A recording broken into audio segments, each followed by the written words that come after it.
इंदौर की चर्चित राजा रघुवंशी हत्याकांड में एक के बाद एक कई नए खुलासे हो रहे हैं। अब इस पूरे केस में एक मिस्ट्री गर्ल अलका का नाम भी सामने आ रहा है, जिसे सोनम की करीबी दोस्त बताया जा रहा है। राजा के परिवार ने अलका पर शक जताया है, साथ ही कहा है कि वो भी इस हत्याकांड में शामिल हो सकती है। इसी बीच इस केस ने एक और नया मोड़ लेते हुए सोनम और राजा की कुंडली को लेकर कई चौंकाने वाले दावे किए हैं, जिसने हर किसी को हैरान करके रख दिया है। ये रिपोर्ट देखिए। तो सबसे पहले आपको बता देते हैं, मेघालय पुलिस के सूत्रों के अनुसार अलका सोनम की बचपन की फ्रेंड है और दोनों का रिश्ता बेहद करीबी रहा है। राजा के बड़े भाई विपिन रघुवंशी ने मीडिया से बातचीत में कहा, अलका सोनम की बेहद करीबी दोस्त है। हमें शक है कि वो इस हत्याकांड की साजिश में शामिल हो सकती है। पुलिस को उसकी गहन जांच करनी चाहिए। विपिन ने यह भी बताया कि अलका उनके घर के पास ही रहती थी, लेकिन उसे कभी नजदीक से नहीं देखा गया। राजा के परिवार ने सोनम और अलका की भूमिका को स्पष्ट करने के लिए नार्को टेस्ट की मांग की है। विपिन रघुवंशी ने कहा, सोनम कई बातें छिपा रही है। नार्को टेस्ट से इस हत्याकांड की पूरी सच्चाई सामने आ सकती है।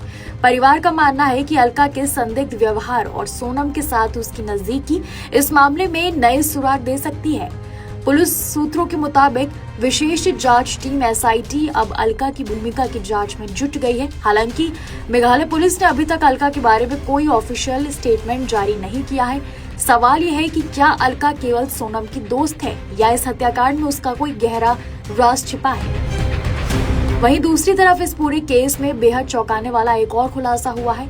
जिस ज्योतिषाचार्य ने पहले सोनम के जिंदा होने की भविष्यवाणी की थी, उन्होंने अब सोनम को लेकर और राजा की कुंडली को लेकर कई चौंकाने वाले दावे किए हैं, जिसने सभी को हैरान कर दिया है। आपको बता दें कि राजा रघुवंशी की हत्या की बात पता चलने के बाद उनके परिवार ने इंदौर के एक पंडित से संपर्क किया था। उस वक्त सोनम लापता थी, उसका कोई सुराग नहीं मिल रहा था। राजा के परिवार ने उनसे 3 सवाल किए थे। पहला सवाल पंडित से किया कि क्या राजा की बॉडी मिलेगी या नहीं। इस पर पंडित ने बताया कि बॉडी बरामद हो चुकी है।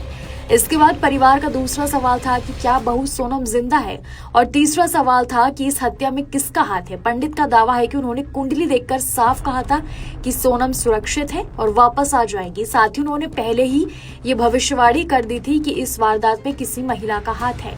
अब जब जांच में सोनम का नाम सामने आ रहा है, तो ऐसे में उनकी कही ये बात सच साबित होती दिख रही है। पंडित ज्योतिषाचार्य अजय दुबे ने दावा किया है कि सोनम लेस्बियन हो सकती है, उसका किसी लड़की के साथ समलैंगिक संबंध हो सकते हैं। पंडित का ये भी दावा है कि पिछले 2 सालों से उस लड़की के साथ सोनम का प्रेम प्रसंग नजर आता है। पंडित का कहना है कि सोनम की कुंडली में मैंने पहले ही देख लिया था कि वो समलैंगिक है। उसकी कुंडली में 2 महिला का जिक्र था। उस महिला के साथ सोनम के समलैंगिक संबंध हो सकते हैं। राजा के परिवार ने उनसे 3 सवाल किए थे।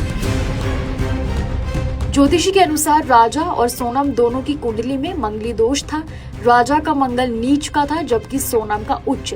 इस असमानता के कारण रिश्ते में खतरा पहले से लिखा हुआ था। उन्होंने कहा कि जब ऐसी स्थिति होती है तो दंपति में से एक की मृत्यु किसी घटना या बीमारी से हो सकती है। ज्योतिषाचार्य से ये भी पूछा गया कि क्या शादी के बाद सोनम का मंगल दोष खत्म हो गया था, तो इस पर उन्होंने चौंकाने वाला जवाब दिया है। उन्होंने बताया कि राजा से शादी के बाद भी सोनम का उच्च मंगली दोष खत्म नहीं हुआ है। अगर वो किसी दूसरे व्यक्ति से विवाह करती है तो वो भी संकट में आ सकता है।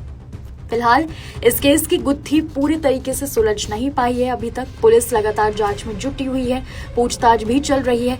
अब वक्त ही बताएगा कि आखिरकार सोनम ने राजा का मर्डर क्यों किया और उसके पीछे इसकी मंशा क्या थी। राजा रघुवंशी और सोनम की शादी 11 मई 2025 को इंदौर में हुई थी। शादी के कुछ दिन बाद ही दोनों हनीमून के लिए मेघालय गए थे।